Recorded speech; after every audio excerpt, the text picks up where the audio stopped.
മംഗളൂരു കാസർഗോഡ് ദേശീയപാതയിൽ വാഹനാപകടങ്ങൾ പതിവാകുന്നത് ആശങ്കയുയർത്തുന്നു. ഏറ്റവും ഒടുവിലായി ബന്ദിയോട് ദേശീയപാതയിൽ ആംബുലൻസ് മറിഞ്ഞുണ്ടായ അപകടത്തിൽ രോഗി മരിച്ചു.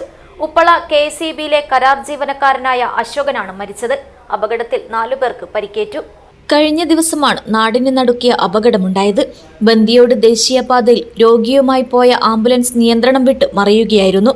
അപകടത്തിൽ ബന്ദിയോട് അടുക്കയിലെ അശോകൻ മരണപ്പെട്ടു. ഉപ്പള KSEBിയിലെ കരാർ ജീവനക്കാരായിരുന്നു അശോകൻ.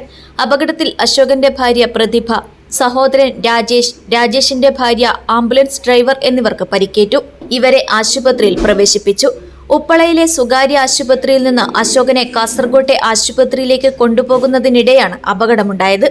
മംഗളൂരു കാസർഗോഡ് ദേശീയപാതയിൽ വാഹനാപകടങ്ങൾ പതിവാകുന്നത് ആശങ്കയുയർത്തുന്നുണ്ട്.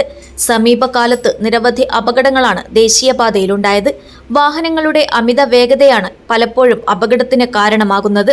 മുന്നറിയിപ്പുകൾ അവഗണിച്ച് ഡ്രൈവർ നടത്തുന്ന മരണപ്പാച്ചിൽ പലപ്പോഴും യാത്രക്കാരുടെ അടക്കം ജീവനെടുക്കുന്നതിലേക്ക് നയിക്കുകയാണ്. വിഷയത്തിൽ അധികൃതർ ഇടപെട്ട് അപകടങ്ങൾ ഒഴിവാക്കുവാനുള്ള നടപടികൾ സ്വീകരിക്കണമെന്നാണ് യാത്രക്കാരുടെ ആവശ്യം. Abdul Rahman Udyavar, news bureau, Manjeshwaram.